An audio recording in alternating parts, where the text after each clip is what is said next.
Assalamualaikum warahmatullahi wabarakatuh. Perkenalkan, saya Dinda Ulfia dengan NIM 12250125017. Di sini saya akan membuat tugas video tutorial membuat grab di matkul pemrograman mahir. Baiklah, sebelum memasuki membuat tutorial pembuatan grab, di sini saya akan menjelaskan apa itu grab. Grab adalah kumpulan simpul di dalam bidang dua dimensi yang dihubungkan oleh sekumpulan garis atau sisi. Grab dapat digunakan untuk merepresentasikan objek-objek distrik dan hubungan di antara objek-objek tersebut. Grab ini membentuk struktur yang berguna untuk menganalisis dan memodelkan berbagai jenis data, seperti jaringan sosial, sistem transportasi, atau rangkaian logika. Maksudnya itu pada poin-poin ini pertama yaitu ada grafik adalah kumpulan simpul. Maksudnya di sini yaitu grafik terdiri dari simpul-simpul atau vertex yang merepresentasikan objek-objek diskrit sesuai dengan yang saya jelaskan tadi. Selanjutnya itu sisi menghubungkan simpul. Maksudnya sisi atau tepi dalam grafik menghubungkan simpul-simpul dan menggambarkan hubungan di antara mereka. Selanjutnya di sini yaitu representasi visual graph. Maksudnya representasi visual dari graf ini yaitu dengan menyatakan objek sebagai node, bulatan atau titik atau biasa disebut vertex, sedangkan hubungan antara objek dinyatakan dengan garis atau edge. Di sini disimpulkan yaitu G sama dengan dalam kurung V dan E. Dengan G itu maksudnya grab, V yaitu simpul atau vertex atau node atau titik, sedangkan E itu busur atau edge. Ini adalah cara standar untuk menyatakan grafik dalam notasi matematika, di mana G adalah grafik itu sendiri, V adalah himpunan simpul, dan E adalah himpunan edge yang menghubungkan simpul-simpul dalam grafik tersebut. Selanjutnya yaitu beberapa istilah dalam graf. Yang pertama, di sini ada 6 istilah. Yang pertama vertex, edge, adjacent, incident, degree, dan path. Pertama, vertex atau simpul atau node adalah titik dalam graf yang mewakili objek atau entitas tertentu. Yang kedua, edge atau biasa disebut dengan sisi adalah garis yang menghubungkan dua simpul dan mewakili hubungan antara mereka. Yang ketiga yaitu adjacent atau bersebelahan, adalah dua simpul dikatakan bersebelahan jika mereka terhubung oleh sebuah sisi. Yang keempat, incident atau berdekatan, yaitu sebuah sisi dikatakan berdekatan dengan simpul tertentu jika sisi tersebut menghubungkan simpul tersebut. Yang kelima, degree atau derajat, yaitu suatu simpul adalah jumlah sisi yang terhubung dengan simpul tersebut. Dalam graf tak berarah, derajat simpul adalah jumlah sisi yang terhubung ke simpul tersebut. Yang terakhir yaitu ada path atau lintasan, yaitu urutan dari simpul yang berbeda yang terhubung melalui sisi-sisi bersebelahan. Lintasan tidak boleh mengunjungi simpul yang sama dua kali. Nah, di sini ada beberapa jenis graf, yaitu tak berarah, berarah, sini tak berbobot, berbobot, dan terhubung serta terhubung. Yang pertama saya akan menjelaskan yaitu yang tak berarah atau undirected graph. Graf tak berarah adalah graf di mana urutan simpul dalam sebuah busur tidak dipentingkan. Graf ini digunakan untuk merepresentasikan hubungan saling ketergantungan seperti jaringan sosial. Contohnya yaitu graf tak berarah yang menggambarkan pertemanan di media sosial. Yang kedua yaitu jenis graf berarah atau directed graph, yaitu graf berarah adalah graf di mana urutan simpul dalam sebuah busur memiliki arti atau dipentingkan. Maksudnya ini digunakan untuk merepresentasikan hubungan sekuensial seperti urutan peristiwa dalam jaringan jalan atau aliran data dalam komputer. Contohnya grafik arah yang menggambarkan aliran informasi dalam suatu informasi. Selanjutnya jenis graf yang ketiga yaitu ada tak berbobot. Maksudnya yang tak berbobot ini atau biasa disebut yaitu unweighted graph. Graf ini tidak berbobot, adalah grafik di mana semua tepi memiliki bobot yang sama atau tidak ada bobot sama sekali. Graf tak berbobot ini tidak ada perbedaan dalam biaya atau jarak antara hubungan.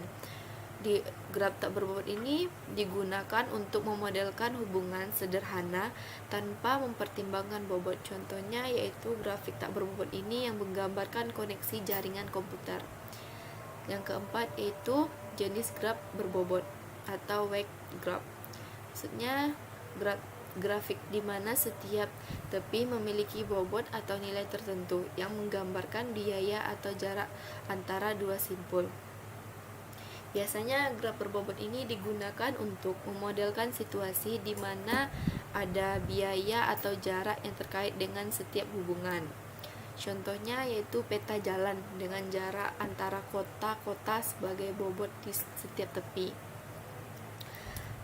Nah, jenis graf yang kelima yaitu tak terhubung atau disconnect graph.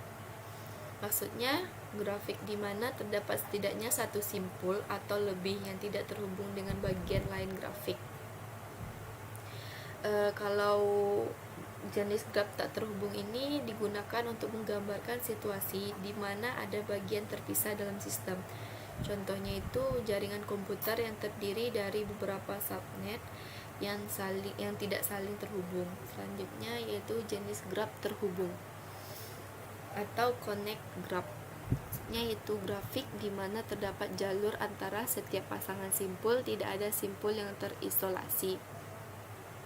Biasanya graf terhubung ini digunakan untuk memodelkan situasi di mana ada akses atau koneksi antara semua entitas.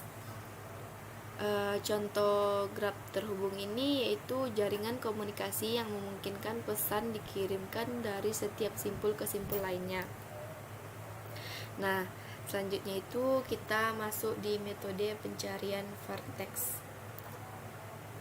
Di sini tuh ada dua metode. Yang pertama depth first search atau DFS dan breadth first search atau BFS. Nah, yang pertama saya akan menjelaskan depth first search itu apa gitu kan. Depth first search ini maksudnya pencarian dengan metode ini dilakukan dari node awal secara mendalam hingga yang paling akhir atau dead end atau sampai ditemukan.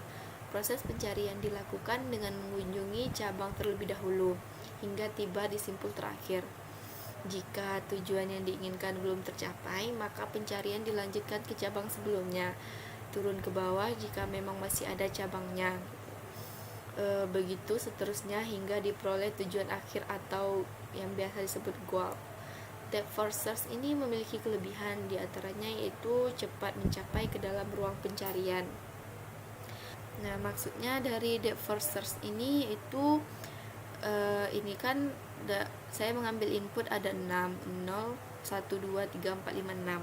Nah, maksudnya itu kalau misalnya kita mau ke 4 nih, misalnya mendapatkan input yang ada di 4 nih, jadi kita tuh harus melalui ke 1 dulu gitu loh. Jadi kalau misalnya nggak jumpa gitu kan, dia tuh kan di sini kan mau ke 6 nih kalau contoh nih.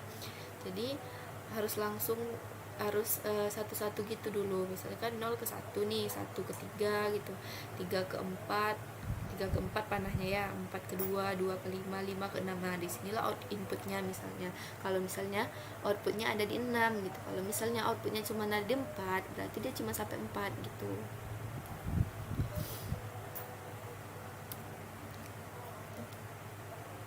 Nah, selanjutnya yaitu breadth first search atau biasa disingkat dengan BFS. BFS ini dikenal sebagai pencarian dengan melebarkan, merupakan metode pencarian yang dilakukan dengan mengunjungi setiap simpul secara sistematis pada setiap tingkat ke dalam struktur data graph hingga mencapai keadaan tujuan atau goal state. Implementasi BFS sering melibatkan penggunaan dua daftar, yaitu daftar terbuka atau open list dan daftar tertutup atau closed list.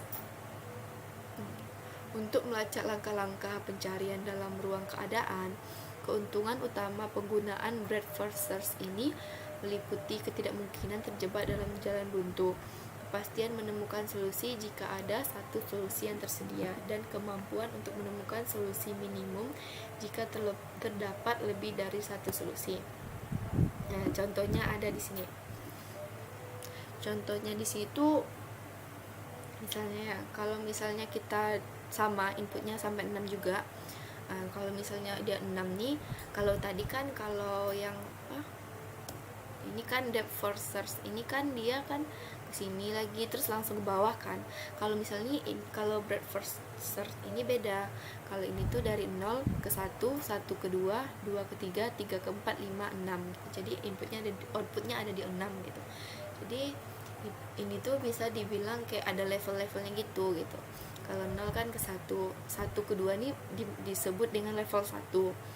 Terus 2 ke 3 nih belum termasuk level, terus selanjutnya 3, 4, 5, 6 inilah dimaksud dengan level kedua gitu.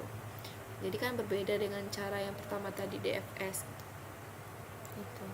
Oke, selanjutnya di sini saya akan membuat codingan untuk membuat graph. Oke, selanjutnya di sini saya akan membuat codingan untuk membuat graph. Pertama yaitu kita membuat kelasnya. Di sini saya membuatnya graph gini namanya. Tapi sebelumnya itu kita akan mengimpor beberapa bagian, kayak misalnya di sini saya akan mengimpor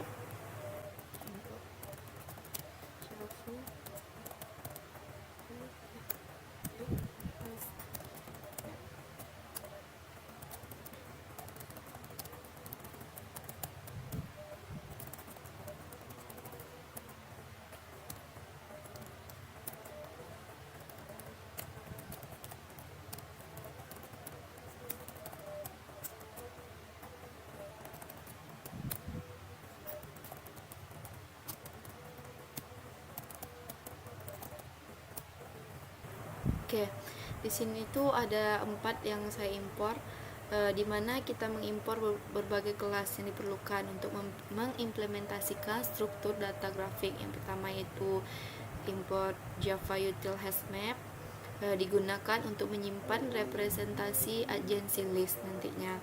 Yang kedua itu ada hashset, yaitu digunakan untuk menyimpan daftar tetangga dari setiap simpul.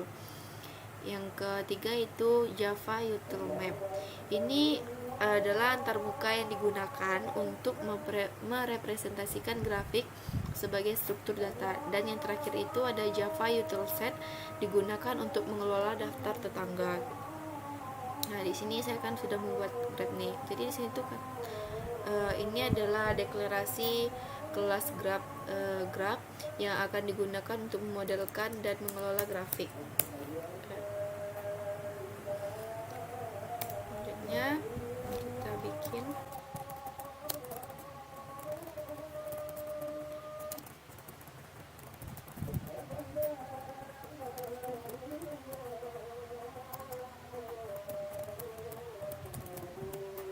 Nah, di sini kan sudah ada nih, kita bikin adjacency list.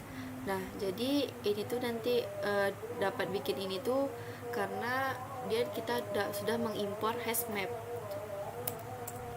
Selanjutnya kita akan membuat konstruktor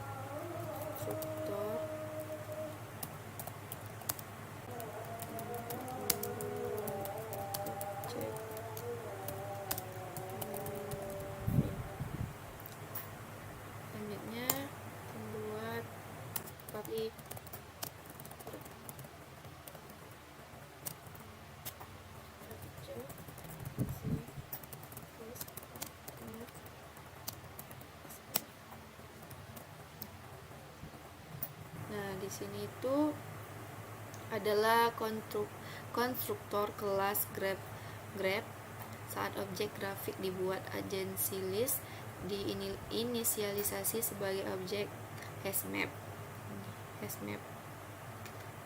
adjacency listnya. Nah, jadi dia termasuk di import Java Util HashMap. Inilah gunanya kita masukin Java Util HashMap tadi. Ini adalah langkah awal dalam pembuatan grafiknya baru. Selanjutnya itu kita membuat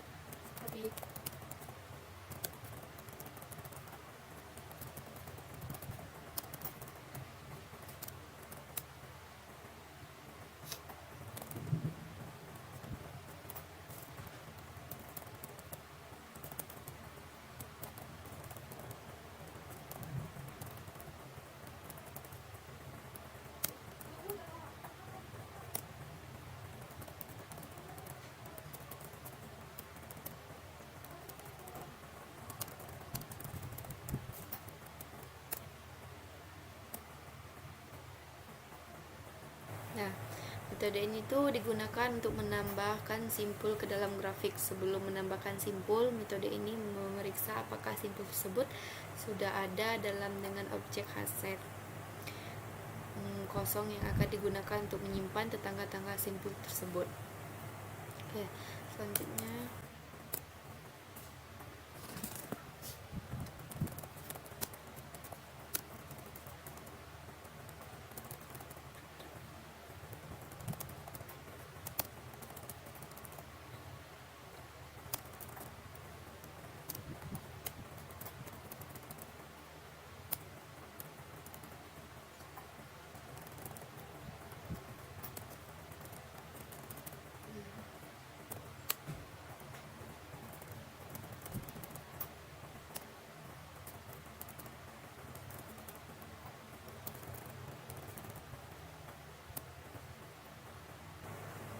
metode ini tuh digunakan untuk menambahkan tepi antara dua simpul dalam grafik. Karena ini adalah grafik tak berarah, kita perlu menambahkan hubungan dari simpul SRC ke des dan sebaliknya. Kayak tadi kan SRC ke des, selanjutnya des ke SRC lagi. Sekian lagi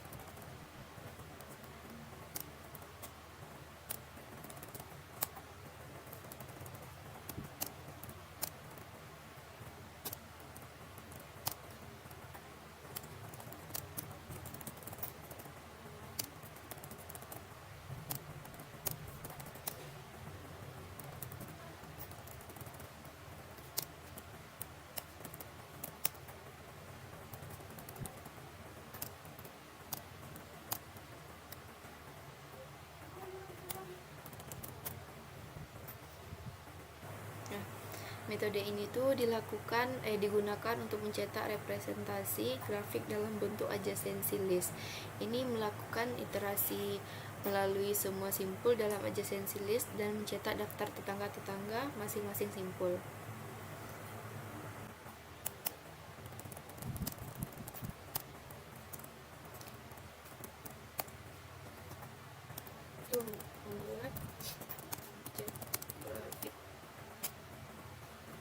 Jangan lupa dengan nama yang kita bikin tadi, karena di sini saya bikin grabnya pakai H2, jadi menggunakan H2. New.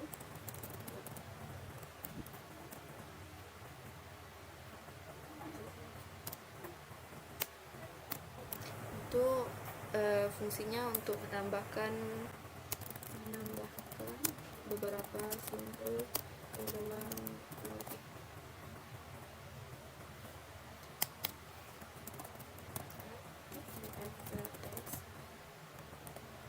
Nah, kebetulan saya di sini mau mengambil huruf yaitu JKLM. Ini sebenarnya tergantung kalian aja gitu. Cuman di sini saya mengambil random yaitu JKLM.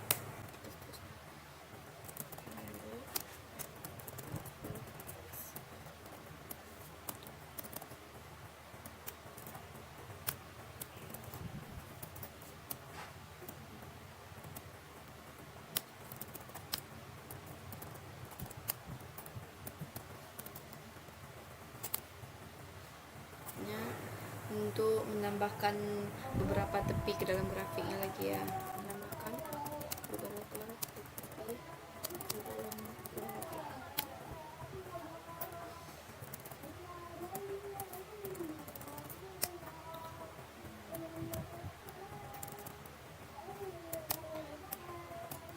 Nah, di sini tuh saya ngambil dari J-nya dulu ke K gini. Kan masuk langsung nih SRC sama des-nya. Jadi nanti tuh dia nih J nih langsung ke arah K gitu. Selanjutnya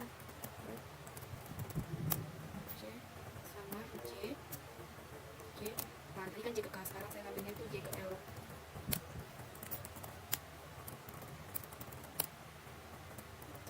Ini ke K, K-nya ke L.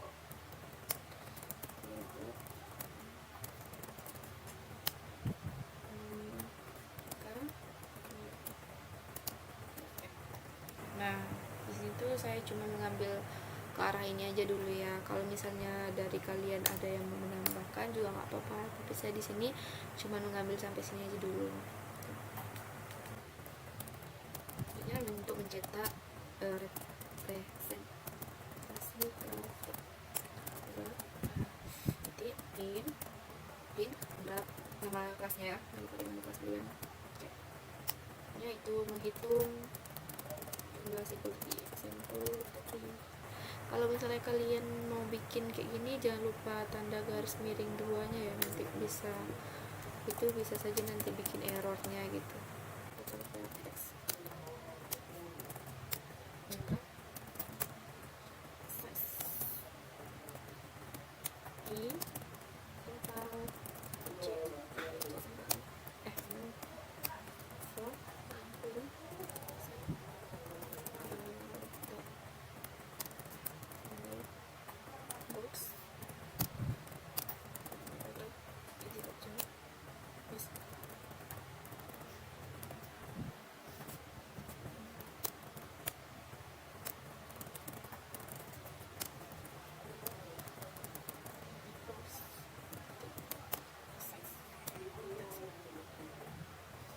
Yang terakhir itu untuk menghitung itu mencoba tapi dibagi dua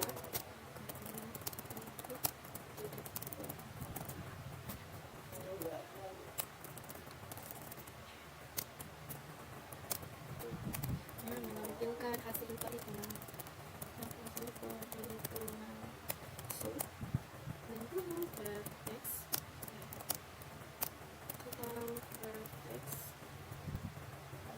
sorry jangan lupa kalian ini ya bikin plus ini kan vertex kecil lagi. Nah total PJ. Oke guys, ada yang salah nih, ada yang salah, coba kita tengok.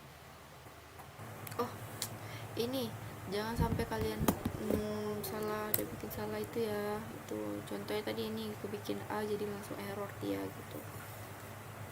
Oke, kalau misalnya udah nih kan nggak ada nih ini satu, kalau misalnya ada tanda ini kayak nggak apa-apa juga, masih bisa dijalankan gitu. Coba ya kita jalankan.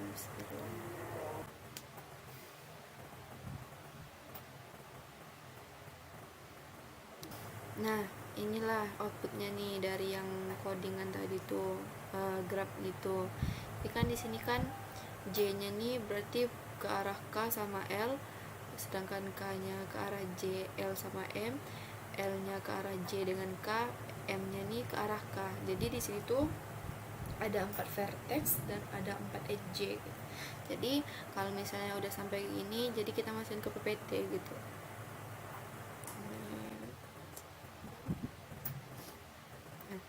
Sini kan tadi J ke K sama L, jadi kita bikin tanda panah.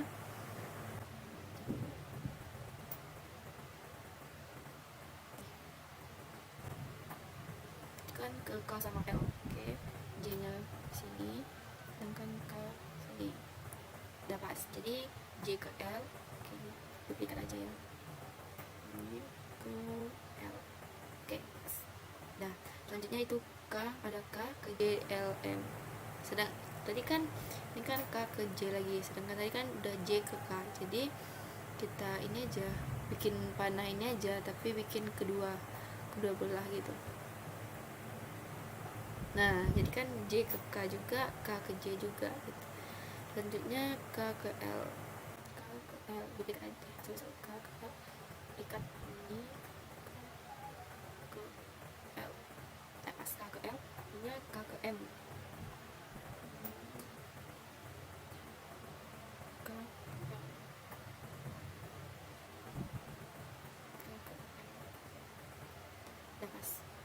L ke J dengan K, L ke J dan K. L ke J berarti ini sama duanya, sama L ke K, L ke K. Oke, pas. Selanjutnya yang terakhir itu M ke K. Nah ini juga. Nah pas. Nah jadi inilah lingkaran yang dapat graph yang sudah kita bikin codingan tadi, berarti inilah yang dapat outputnya ya. Udah. Jadi baiklah, itulah yang dapat saya sampaikan. Maaf apabila ada kekurangan atau kesalahan penyebutan kalimat atau kata. Saya akhiri. Assalamualaikum warahmatullahi wabarakatuh.